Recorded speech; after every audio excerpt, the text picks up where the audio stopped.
ब्रह्मा, गुरु विष्णु और गुरु शंकर के समान है। वह गुरु शंकर का रूप है जो हमारे मन की शंका को मिटाता है, वो शंकर का रूप है। वह गुरु विष्णु का रूप है जो हमें परमार्थ के मार्ग में, धर्मार्थ के मार्ग में, भक्ति के मार्ग में पालन पोषण करता है। वह गुरु ब्रह्मा का रूप है। जैसे ब्रह्मा सृष्टि को रचता है, जो गुरु हमारे अंदर संस्कारों की सृष्टि रच देता है, वह गुरु ब्रह्मा का रूप है जो अच्छे अच्छे संस्कार डाल देता है। संस्कार बड़ा महत्वपूर्ण होता है और सबसे पहले संस्कार पूर्व जन्म से आपको मिलते हैं, पूर्व जन्म। उसके बाद संस्कार आपको माता पिता से मिलते हैं, फिर भाई बहन से भी संस्कार मिलते हैं, पूरी फैमिली से संस्कार मिलते हैं, पड़ोसियों से मिलते, गांव वालों से मिलते, मित्रों से मिलते। जिस प्रकार के लोगों के संपर्क में मनुष्य जाता है, उस प्रकार के संस्कार ग्रहण कर लेता है। इसलिए कहते हैं, यदि जीवन को महान बनाना चाहते हो तो अच्छी संगत का चुनाव करो, अच्छे साहित्य का अध्ययन करो और अच्छे वातावरण में रहो। कभी मकान बनाना हो, सज्जनों के पड़ोस में मकान बनाइए, समझदारों के पड़ोस मकान बनाइए। गलत लोगों के पड़ोस यदि आपने मकान बना लिया, फिर आपको शांति नहीं मिलेगी। जब वे पति पत्नी लड़ेंगे, वो गाली गलौज तुम सुनोगे, तुम्हारे भी संस्कार बिगड़ेंगे, बच्चों के संस्कार बिगड़ेंगे। बच्चे सीखेंगे कि माँ बाप को भी गाली दी जा सकती, पड़ोसी दे रहे, उनको गलत सीख मिल जाएगी।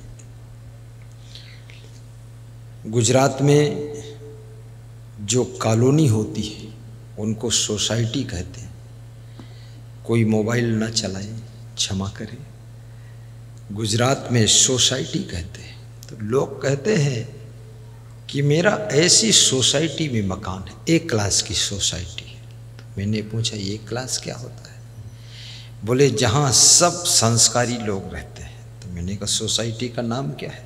बोले मेरी सोसाइटी का नाम ही है संस्कार सोसाइटी, भक्ति सोसाइटी। गुजरात के लोग बड़े होशियार हुआ करते हैं। वे अपने घर का नाम भी रखते हैं। घर का नाम कहीं रखते हैं चित्रकूट, कोई घर का नाम रखता है हिमालय, कोई नाम रखता है तरुवर। हमारे उत्तर प्रदेश में घर के नाम बहुत कम लोग रखते हैं, और रखते हैं तो न मालूम क्या क्या रखते हैं, कोई ठिकाना नहीं है। घर का नामकरण भी करो। और महान पुरुषों के नाम से, गुरु के नाम से, हमारे भक्त श्री उमाशंकर जी डॉक्टर हैं, इन्होंने अपनी गाड़ी का नाम कबीर धाम उस पर लिखा है। जहाँ गाड़ी जाती है कबीर धाम का प्रचार करते हैं। और वास्तव में गुरु के प्रचारक भक्त बनो, सोए हुए भक्त मत बनो। उनकी वाणी का प्रचार प्रसार करो। महात्मा बुद्ध की वाणी का प्रचार प्रसार अशोक सम्राट ने किया था। 100 करोड़ स्वर्ण मुद्रा दान दिया था प्रचार प्रसार करने के लिए बौद्ध वाणी को। बौद्ध धर्म तभी फैला था।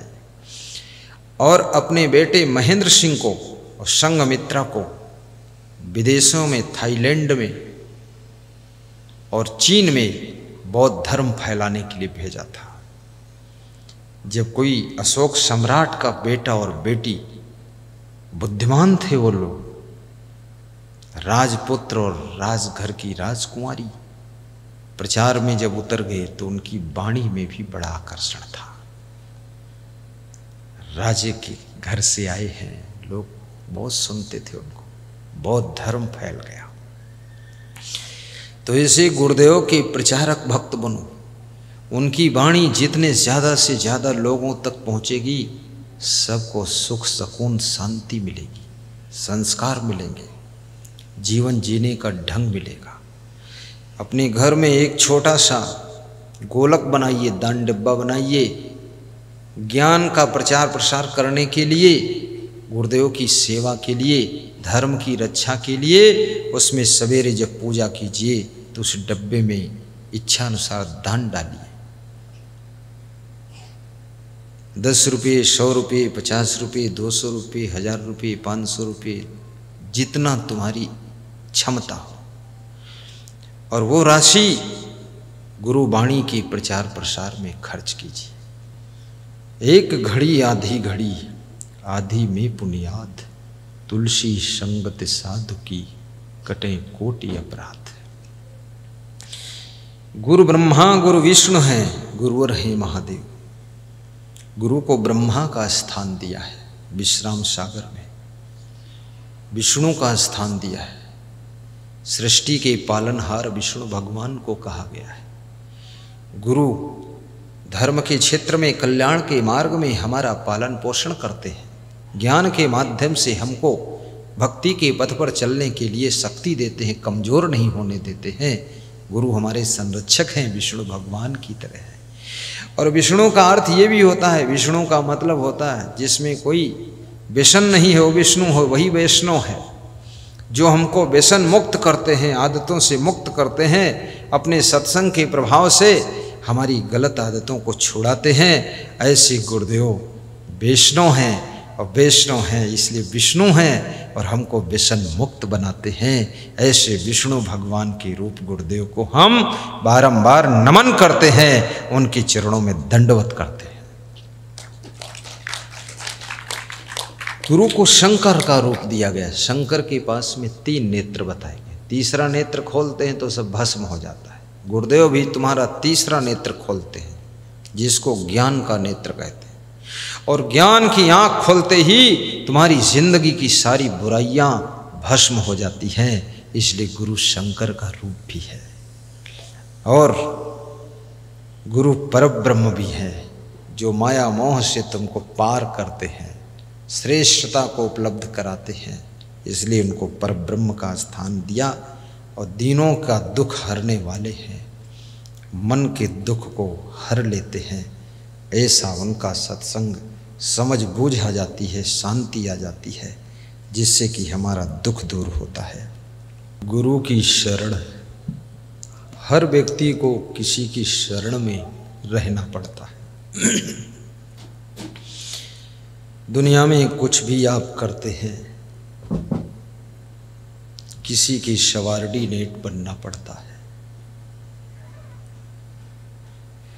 राजनीति करो तो हाई कमान की शरण में रहना पड़ता है। भक्ति करो, गुरु की शरण में रहना पड़ता है। और मजदूरी करो, मालिक की शरण में रहना पड़ता है। कर्मचारी बनो तो अफसर की शरण में रहना पड़ता है।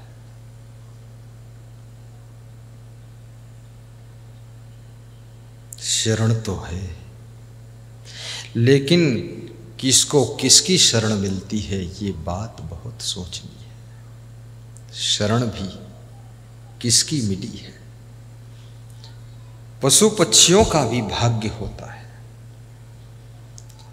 कई बार गाय किसी ऐसे व्यक्ति की शरण में पहुंच जाती, गाय भी दुखी रहती है, गाय को टेंशन हो जाती है। ना तो समय पर वो पानी देता है, ना चारा देता है, ना मच्छरों से बचाता है। गर्मी लगती है, गाय पर पंखा नहीं चलाता है। अभी हमारे एक संत जी कह रहे थे कि एक गाय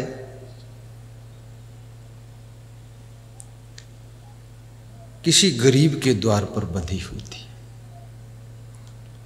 उसके घर में एक ही पंखा था, स्टैंड वाला पंखा। तो उसने गाय के ऊपर पंखा लगा रखा था और स्वयं और उसके बच्चे बिना पंखा के रह रहे थे। तो मैंने पूछा ऐसी क्या खासियत थी? तो बताया इतनी उस गाय की सेवा किया कि गाय प्रसन्न थी। मैंने कहा उसके प्रसन्न होने से क्या मिला? बोले 24 लीटर दूध देती थी। तो हमने कहा फिर इतना दूध एक बार में? बोले 3 बार में देती थी, 3 बार में दूध। फिर वो गाय बिकी, किसी दूसरे की शरण में गई। वहाँ उसकी कोई परवाह करने वाला नहीं, केवल वाह वाह करते थे 24 लीटर वाली, 24 लीटर वाली। उसने दूध डाउन किया, 16 लीटर कर दिया कि दुष्टों, फोकट का दूध खाना चाहते हो, खुद पे पंखा लगाते हो, हमारे डंक मारते मच्छर, फिक्र नहीं है, दूध नहीं दूंगी। गाय भी टेंशन में आ गई, उसको टेंशन की दवा दिया डॉक्टर ने कि ये क्या हो गया।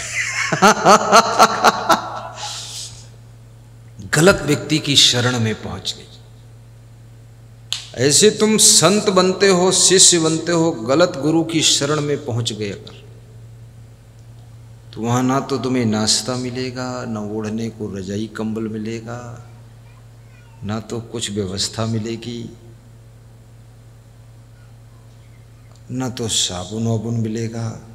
बस जय राम जी की।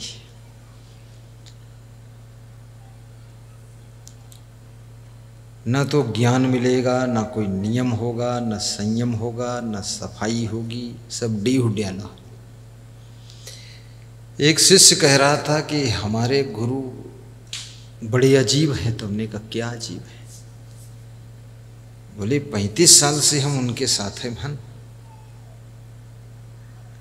आश्रम में है, यहाँ की ईंट नहीं लगवाई नहीं। तो हम कहूँ तो लगवाई नहीं है ईंट, आखिर ईंट गई कहाँ?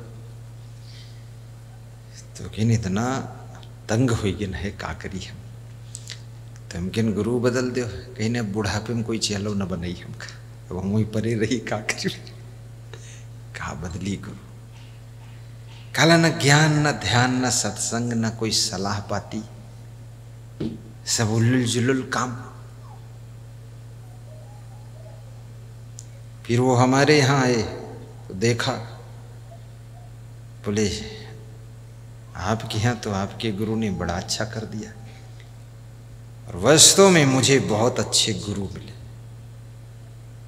सबसे पहले मेरे गुरु ने आम का बगीचा लगाया है, 3 महीने संत लोग आम का नाश्ता करते।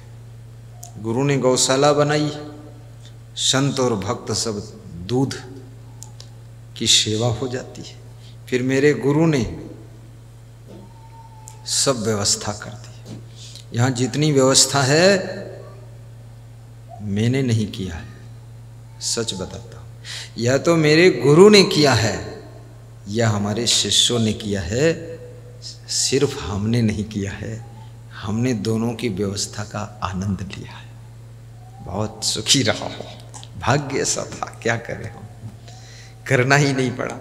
मार्केट ही कभी नहीं गए, किसी से पूछने नहीं पड़ा ये कुर्सी क्या रेटम है, कोई मतलब ही नहीं, काजू का रेटम है। हमारे भक्त भी अच्छे हैं, और ये संत शिष्य भी अच्छे हैं, और ये गृहस्थ भक्त भी अच्छे हैं, सब चतुर है, होशियार है, बुद्धिमान है, खिलाड़ी है ये कैसे सब। और जितने भी भारत देश नहीं विदेश तक भक्त है, सब डायरेक्ट हमसे जुड़ा हुआ है, बीच में मीडिएटर कोई नहीं है। हमारे शिष्यों को भी वो मानते हैं, प्रेम करते हैं, लेकिन डायरेक्ट हमसे प्रेम रहता है, और बात भी करते, मिल भी लेते। अभी एक भक्त उन्नाव जिले से आए थे, बलबीर सिंह, कह रहे थे हमने तो पंथ बदल दिया। तो हमने कहा कौन पंथ बदले? बोले जय गुरुदेव के बदल के अब तुम्हारे पंथ हम आए के नहीं। तो हम हमको तो पहली बार मिले तुम, कहने मिले की जरूरत ही नहीं है, यूट्यूब से पंथ हम प्रवेश भय है, यूट्यूब हम तुम्हारी बाणी सुने है, अब हम तुम्हारे चला हुई ना। बोले फिर आने वाले हम हैं, 7 दिन बाद फिर आएंगे। बोले बहुत बोले हम ऐसे गुरु चेला बरन कबहू दर्शन ही नहीं भय, कबहू बैठे ही नहीं दिन बातें नहीं, बड़े बड़े आदमी सब धनवान ही मिलत रहे और हम दूर से झांकत रहे। हम कहें यार कहाँ बेवकूफ पंथम पर गयो। और बोले आपके पास पहली बार आए, ना कंठी पहरे ना माला पहरे, ना आप फट से बुला ले हो, तुरंत ही बोल दे हो, मिल ले हो। तो हमने कहा यहाँ प्रेम की कीमत है, यहाँ पर दूसरी चीज हम देखते कम है। प्रेम, प्रेम होगा तो सेवरी बनकर तुम बेर खिला दोगे, विदुर विदुरणी बनकर साग भाजी खिला दोगे। और प्रेम नहीं है तो मतलब ही क्या निकला। दुर्योधन के मेवा भी कृष्ण ने नहीं खाए थे। तो ये प्रेम से भरे हुए सब भक्तगण हैं और गुरु भी प्रेम से भरा हुआ है। प्रेम का बड़ा महत्व होता है। इसलिए अच्छे गुरु की शरण लीजिए। आपका गुरु वैराग्यवान होना चाहिए, ज्ञानवान होना चाहिए, चरित्रवान होना चाहिए। आपका गुरु ध्यानी भी होना चाहिए, ज्ञानी भी होना चाहिए। आपका गुरु प्रवचनकार भी होना चाहिए, थोड़ा सुनाए भी समझाए भी। और आपका गुरु प्रेमी भी होना चाहिए और शिष्य को भी प्रेमी होना चाहिए, समझदार होना चाहिए। उन्नाव के भक्त कन्हैया कुंवर से मैंने कहा, कुशवाहा जी आज रात रुकोगे कि नहीं रुकोगे, पहले ये बात तय कर लो। क्योंकि एक दो बार आए चुपके से निकल गए फटाफट। तो बोले गुरुदेव आज तो नहीं रुकेंगे क्योंकि आज हम कपड़ा नहीं लाए। और दो बार हम एक दो बार कपड़ा लेके आए तो हम सोच नहीं है गुरु जी का बहुत असमंजस परी अगर हम रात में रुकी तो ये संतन गए सब हमारे लिए कमरा गद्दा बिछौना सब ढूंढते घूमिए और बहुत मेहनत बढ़ जाएगी। इसलिए हम जो है